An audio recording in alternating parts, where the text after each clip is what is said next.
means of communication from my parents and my 3 siblings and me. And so with Rosie's tantrums, at first I reacted as my parents had treated me, with a mixture of anger, sternness, and sometimes loud, scary words. This response only backfired. Rosie would arch her back, screech like a hawk, and fall onto the ground. Besides, I wanted to do better than my parents. I wanted Rosie to grow up in a peaceful environment and to teach her more productive ways of communicating than throwing a Doc Marten at someone's head. So I consulted Dr. Google and decided that authoritative was the optimal parenting approach. That would help curb Rosie's tantrums. From what I could tell, authoritative meant being both firm and kind. And so I tried my best at doing just that. But I never got it right, because time and time again, the authoritative approach failed me. Rosie could tell I was still angry, and so we'd get trapped in the same cycle. My anger would make her behavior worse, I would become angrier, and eventually her tantrums turned nuclear.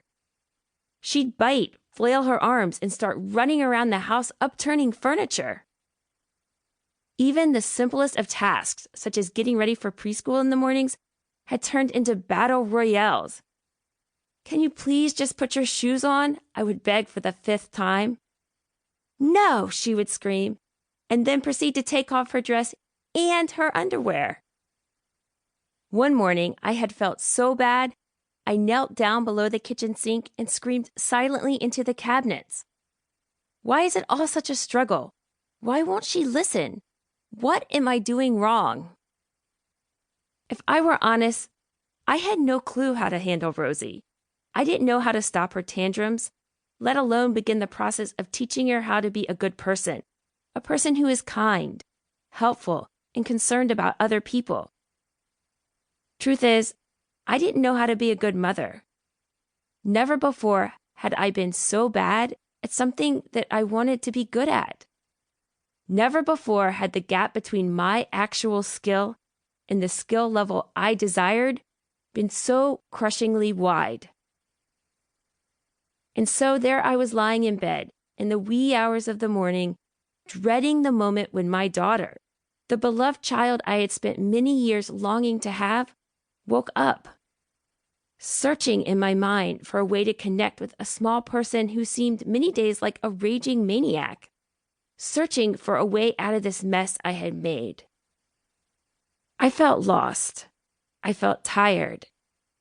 And I felt hopeless. When I looked ahead, all I could see was more of the same. Rosie and I would remain locked in a constant battle, with her growing only taller and stronger as time went on.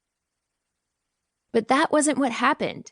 And this audiobook is about how that unexpected and transformative shift in our lives happened.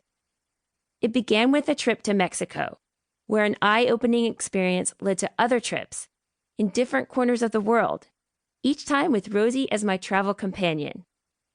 Along the way, I met a handful of extraordinary moms and dads who generously taught me an unbelievable amount about parenting. These women and men showed me not only how to tame Rosie's tantrums, but also a way to communicate with her that doesn't involve yelling, nagging, or punishing. A way that builds up a child's confidence instead of building tension and conflict with a parent. And perhaps most important, I learned how to teach Rosie to be kind and generous to me, her family, and her friends. And part of why this was all possible is because these moms and dads showed me how to be kind and loving to my child in a whole new way. As Inuit mother Elizabeth Tegumiak told me on our last day in the Arctic, "I think you know better how to handle her now." Indeed, I do. Parenting is exquisitely personal. The details vary not only from culture to culture, but also from community to community, even from family to family. And yet, if you travel around the world today, you can see a common thread that weaves across the vast majority of cultures.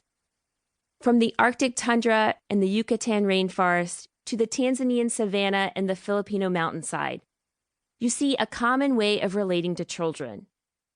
This is especially true among